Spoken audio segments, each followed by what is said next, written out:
Hi, we're here to talk about Detective Chinatown 1900. It's the fourth movie in the Detective Chinatown series. It's the first one that's a prequel. It's 1900.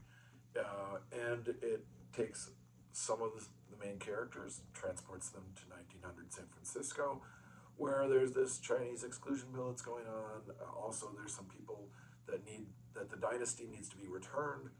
It's a real life dynasty that fell apart in 1911, but it's still around, and some of that comes into the plot. Also, it's a little bit of a convoluted plot.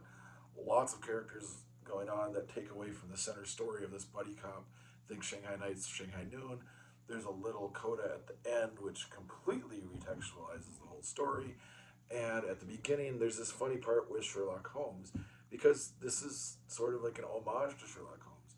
If you liked the Robert Downey Jr. versions, if you like any of the other versions, if you like the Onion movies that are on Netflix with Blanc.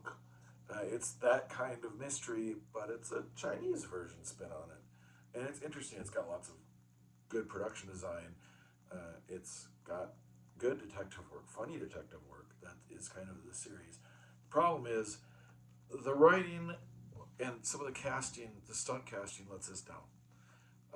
Writing wise, it's a prequel. Like, why is this needed? Casting wise, yeah, some of the characters return, other characters don't. Like Tony Jaa was all over the casting on this. And I've done some detective work, but he's nowhere in the film. Was he written out? Was he filmed and edited out? Like when it was kind of retextualized at the end? Or is that just an error because he was in a different movie? One of the main characters is in the movie, but he's cast as a Native American or something. It's like, why are you not casting a Native American as a Native American? And it's explained later on in the movie, and it's supposed to have bigger meaning, but it really doesn't. Also, with some of these Chinese productions, you get some aging stars, or like Arnold Schwarzenegger used to do this, where his blockbuster status in the U.S.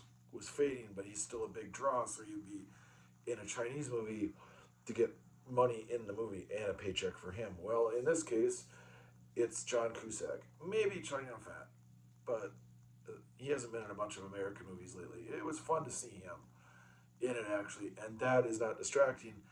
John Cusack is a little bit distracting, along with whoever it is that plays the horrendously just the Irish gang leader. It's obvious who the villains are in this movie, blatantly obvious, and it gets very political, and some of that is necessary, like the Chinese Exclusion Act. The John Cusack character is really trying to push that through, and the murder that happens in it, one of the two murders that needs to be solved, is his daughter. And so, of course, he'd be mad. There's a little bit of a red herring with some other murder, and it's interesting on the reason why she died. It's a lot of interesting writing that way. But with the casting of John Cusack, it becomes obvious who the villains are, and they're not necessarily strong because they're just generic. They don't have much of a backstory. They hate Chinese, basically. Um, they hate immigrants, even though it's an Irish. It doesn't necessarily make sense, but a lot of that hatred doesn't need to make sense.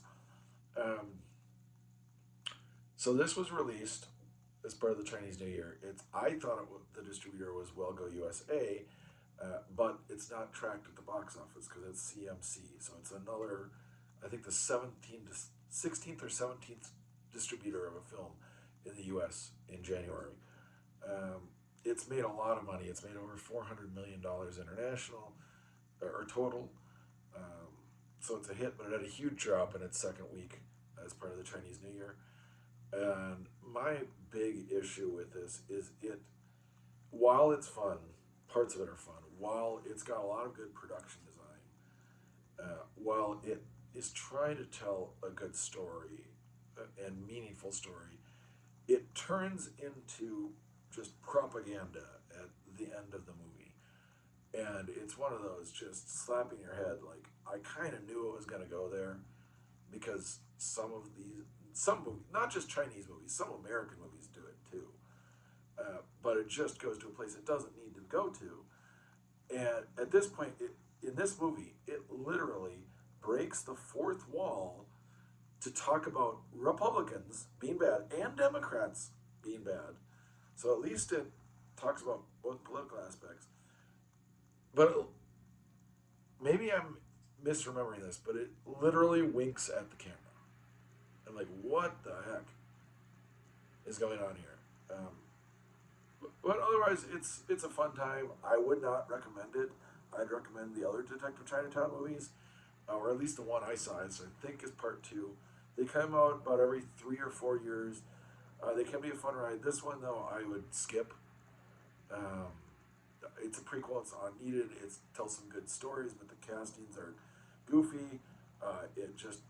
It's the caricatures of some of the people. Maybe that was meant as a meta commentary of how these American political people think the Chinese are just all characters and all bad, but in reality, all the political people are just caricatures and all bad. It There could have been smarter writing though to get that point across. And this series, I think, deserves smarter writing for this movie. The other ones do have some fun ones. It's fun detective work. If you want it just for the story, maybe snip off the end because you can probably guess where it's going at some point. But how it gets there is very interesting. The reasoning behind the crimes is interesting. Um, and like the beginning part with somebody playing Sherlock Holmes and the creation of the Chinese detective, that's interesting. It's got some good parts, but overall, I would skip this movie. It's still in theaters, but I don't think in the U.S. anymore. Um, and I saw it in the subtitle version. I don't think it's dubbed anywhere. So you can see any of the Detective Chinatown movies. I'd recommend the first three over this one. Enjoy.